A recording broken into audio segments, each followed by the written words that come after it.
Bismillahirrahmanirrahim. Assalamualaikum warahmatullahi wabarakatuh. Selamat pagi anak-anak soli dan solihah. Bagaimana kabarnya hari ini? Semoga selalu sehat dan dalam lindungan Allah Subhanahu wa taala. Amin ya rabbal alamin. Sebelum memulai kegiatan, marilah kita berdoa terlebih dahulu.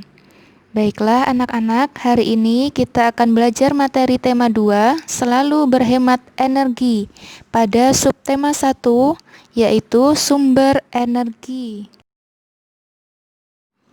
Nah anak-anakku, sebelum kita masuk ke materi, marilah kita simak terlebih dahulu ayat Al-Quran yang berkaitan dengan materi kita berikut ini, yaitu ayat Al-Quran pada surat Nuh ayat 15 sampai 16. A'udzu billahi minasy syaithanir rajim. Bismillahirrahmanirrahim. Alam tarau kaifa khalaqallahu sab'a samawatin tibaqa wa ja'alal qamara fihinna nuran wa ja'alash syamsa siraja. Shadaqallahul azim.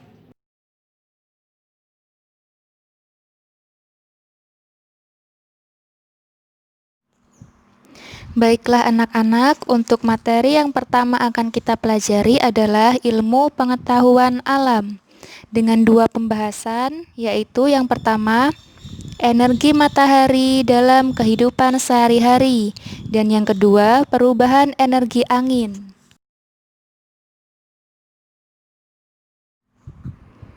Pembahasan pertama yaitu energi matahari dalam kehidupan sehari-hari. Energi adalah kemampuan untuk melakukan kerja. Energi dihasilkan oleh sumber energi. Sumber energi terbesar bagi bumi adalah matahari. Matahari merupakan sumber energi panas dan cahaya. Bisa kita lihat contoh gambar di samping, yaitu proses penjemuran ikan menggunakan sumber energi panas.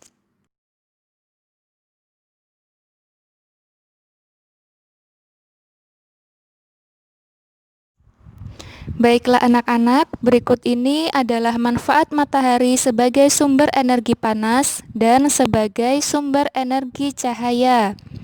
Adapun contoh manfaat matahari sebagai sumber energi panas, yaitu panas matahari menguapkan air di permukaan bumi dalam peristiwa daur air.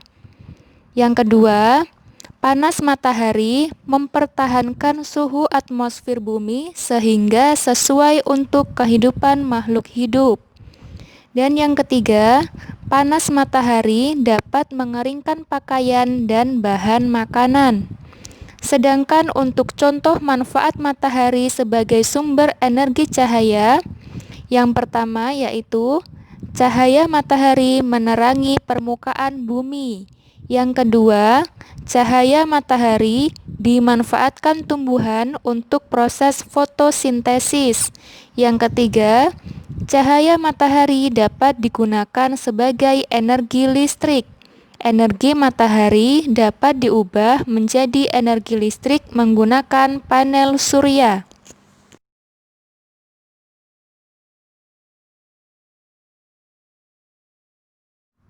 Selanjutnya untuk pembahasan ilmu pengetahuan alam, yaitu perubahan energi angin. Angin merupakan udara yang bergerak. Manfaat angin adalah sebagai sumber energi bagi pembangkit tenaga listrik. Pada pembangkit listrik tenaga angin, terjadi perubahan energi dari energi gerak menjadi energi listrik.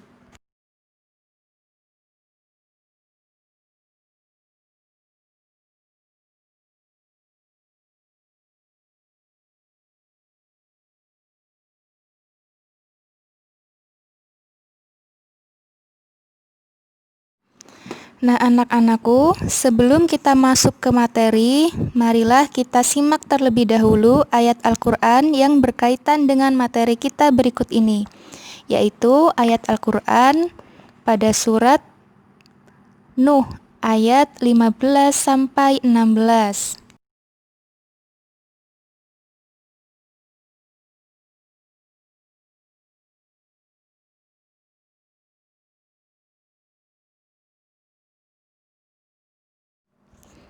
Baiklah anak-anak, untuk pembahasan bahasa Indonesia yang pertama yaitu mengolah informasi dalam bentuk peta pikiran.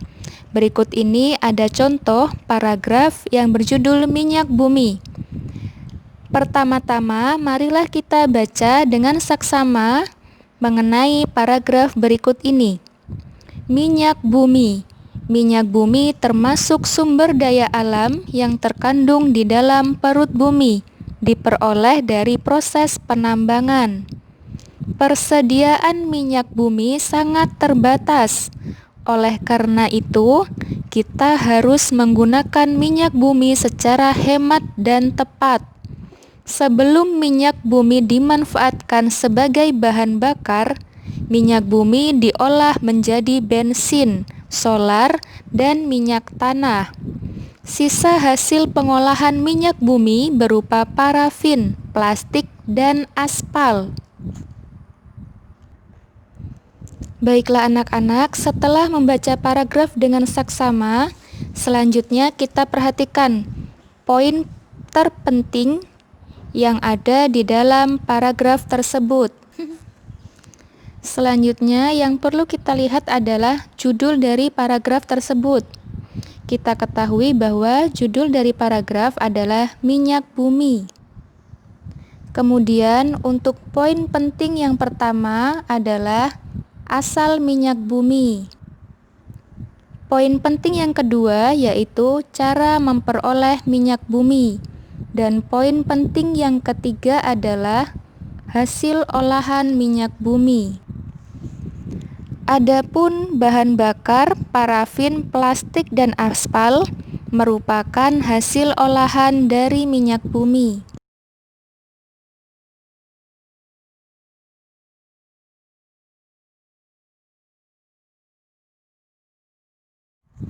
Baiklah anak-anak, selanjutnya untuk pokok bahasan yang kedua dari pelajaran bahasa Indonesia yaitu identifikasi informasi dalam teks petunjuk.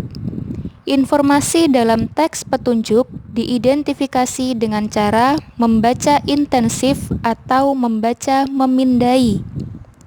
Selanjutnya, untuk pokok bahasan yang ketiga dalam bahasa Indonesia yaitu menceritakan informasi berdasarkan gambar yang diamati. Informasi dapat diperoleh dari gambar. Informasi dapat diceritakan dengan cara menjelaskan bagian-bagian gambar secara detail dan terperinci. Kemudian, sampaikan gagasan pokok yang sesuai dengan gambar.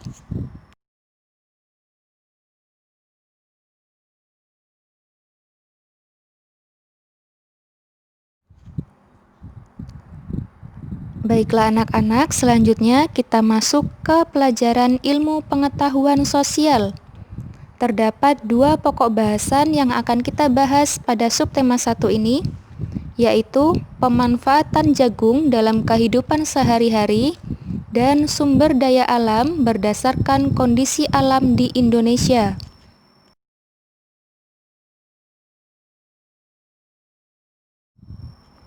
Baiklah anak-anak, untuk pokok bahasan yang pertama yaitu pemanfaatan jagung dalam kehidupan sehari-hari. Tanaman jagung termasuk sumber daya alam yang dapat diperbarui. Manfaat jagung sebagai bahan makanan pokok, pengganti nasi, dan bahan kerajinan. Bagian tanaman jagung yang digunakan sebagai kerajinan adalah kulit dan sisa bonggol jagung. Keduanya dapat dibuat hiasan pensil, tempat pensil, atau vas bunga.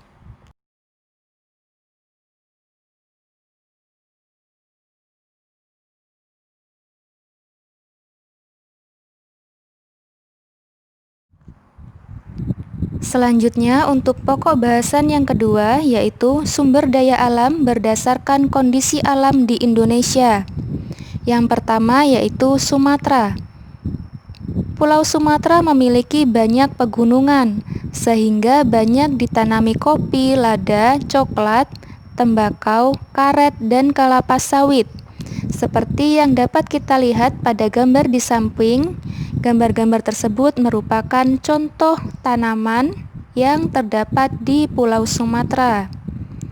Selain itu, Sumatera juga kaya hasil tambang seperti minyak bumi, batu bara, dan timah, kelapa sawit untuk bahan baku minyak goreng, kemudian minyak bumi dan batu bara untuk bahan bakar. Selanjutnya yaitu Pulau Jawa. Pulau Jawa memiliki pegunungan, dataran tinggi, dataran rendah, dan pantai. Daerah pegunungan dan dataran tinggi adalah tanah perkebunan teh, kopi, dan kina. Seperti yang kita lihat pada gambar di samping, gambar-gambar tersebut merupakan contoh tanaman yang ada di Pulau Jawa. Selanjutnya yaitu di dataran rendah adalah lahan persawahan tersubur di Indonesia. Kemudian pesisir pantai Jawa dimanfaatkan budidaya ikan laut, rumput laut, pertanian garam, dan penjemuran ikan asin. Selanjutnya yaitu Pulau Kalimantan. Sebagian besar dari Pulau Kalimantan adalah dataran rendah dengan hutan yang lebat.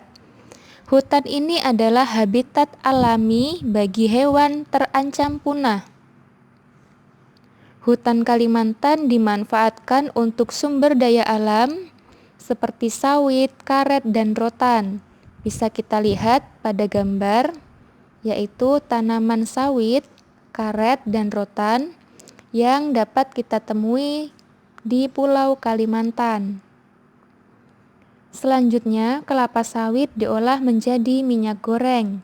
Getah karet dapat diolah menjadi ban, dan rotan dapat diolah menjadi kerajinan tangan. Pulau Kalimantan sangat kaya akan hasil tambang, minyak bumi, dan batu bara. Selanjutnya yaitu Pulau Sulawesi.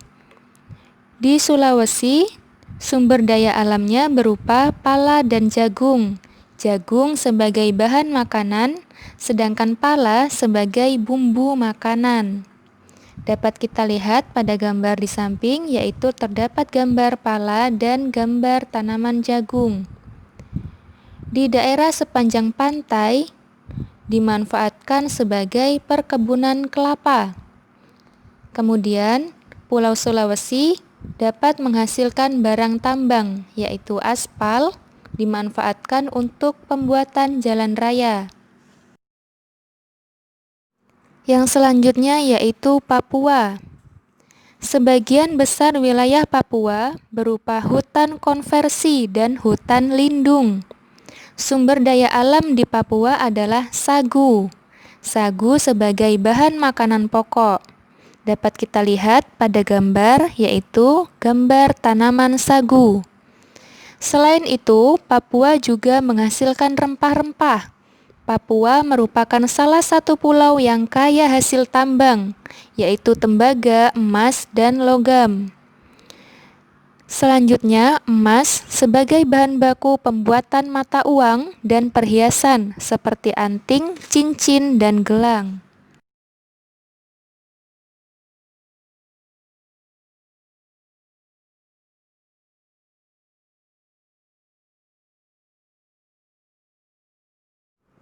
Baiklah anak-anak, selanjutnya kita memasuki mata pelajaran Seni Budaya dan Prakarya.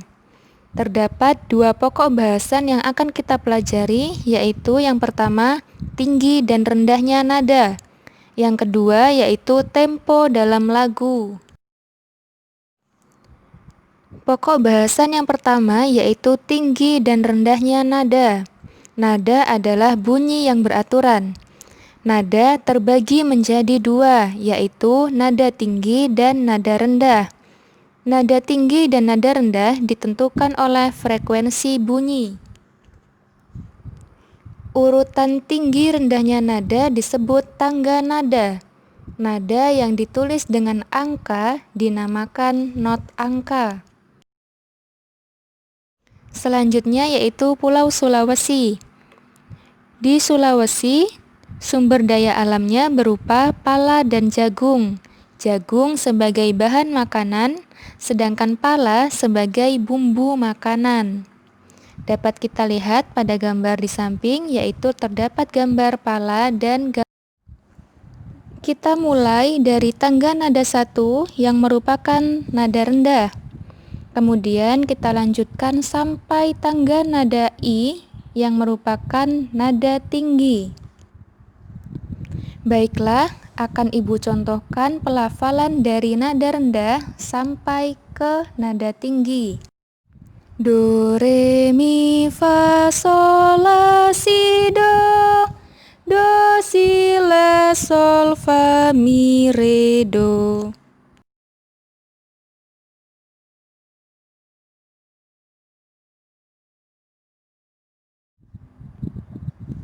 Baiklah anak-anak, selanjutnya untuk pokok bahasan yang kedua yaitu tempo dalam lagu. Tempo lagu adalah cepat atau lambatnya lagu saat dinyanyikan. Tanda tempo berada di sebelah kiri atas dalam lagu. Tanda tempo terdiri atas A. Tempo lambat, B. Tempo sedang, dan C. Tempo cepat. Tempo lagu berhubungan dengan syair lagunya. Lagu bertempo cepat biasanya menunjukkan suasana gembira dan memacu semangat. Sedangkan lagu bertempo sedang menunjukkan suasana gembira dan kemegahan. Kemudian untuk lagu bertempo lambat merupakan tempo yang menunjukkan suasana sedih dan hikmat.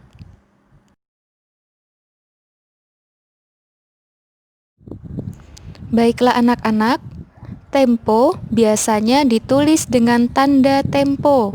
Adapun istilah tanda-tanda tempo yaitu sebagai berikut.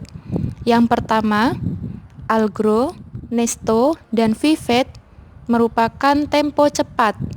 Kemudian yang kedua, moderato, andante, dan andantino untuk tempo sedang. Dan yang ketiga, adagio, largo, dan lento untuk tempo lambat. Adapun alat untuk mengukur tempo lagu adalah metronom. Dapat kita lihat pada gambar yaitu alat metronom. Baiklah anak-anak, selanjutnya kita belajar materi PPKN mengenai hak dan kewajiban di masyarakat. Hak adalah segala sesuatu yang didapatkan oleh manusia sejak dalam kandungan, sedangkan kewajiban adalah sesuatu yang harus dilakukan. Berikut ini adalah contoh hak dan kewajiban. Salah satu sumber energi adalah air. Setiap manusia memiliki hak untuk memanfaatkan air dalam berbagai keperluan. Adapun contoh hak yang dapat diperoleh manusia yaitu yang pertama, hak mendapatkan air bersih. Yang kedua, hak mendapatkan aliran air yang lancar. Ketiga, hak memanfaatkan air untuk mandi, mencuci, dan minum.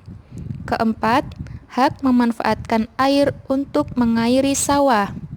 Sedangkan contoh kewajiban yang harus dilakukan adalah yang pertama, menggunakan air sesuai kebutuhan. Yang kedua, menutup keran air jika sudah tidak digunakan. Dan yang ketiga, tidak mencemari air dengan limbah. Baiklah anak-anak, yang selanjutnya yaitu hak dan kewajiban dalam kehidupan sehari-hari. Kita ambil contohnya dari kendaraan bermotor. Kendaraan bermotor memerlukan bahan bakar minyak. Bahan bakar minyak tidak dapat diperbaharui. Penggunaan bahan bakar minyak yang berlebihan akan menimbulkan kelangkaan. Kelangkaan bahan bakar minyak membuat hak pengguna kendaraan bermotor tidak terpenuhi. Jika bahan bakar minyak langka, maka banyak kendaraan bermotor yang tidak dapat digunakan. Oleh karena itu, kita harus menghemat penggunaan bahan bakar minyak. Cara menghematnya adalah dengan kita menggunakan kendaraan bermotor untuk menempuh jarak jauh saja. Untuk jarak tempuh dekat, kita bisa menggunakan sepeda atau berjalan kaki. Baiklah anak-anak, demikian untuk kegiatan belajar kita hari ini. Untuk tema 2, selalu berhemat energi, pada subtema 1, sumber energi. Marilah kita tutup kegiatan belajar kita hari ini dengan mengucapkan hamdalah. Alhamdulillahirabbil alamin. Semoga ilmu yang kita dapatkan hari ini bermanfaat untuk kita semua. Amin ya rabbal alamin. Terima kasih untuk anak-anakku Soli dan Solihah. Ibu akhiri, wassalamualaikum warahmatullahi wabarakatuh.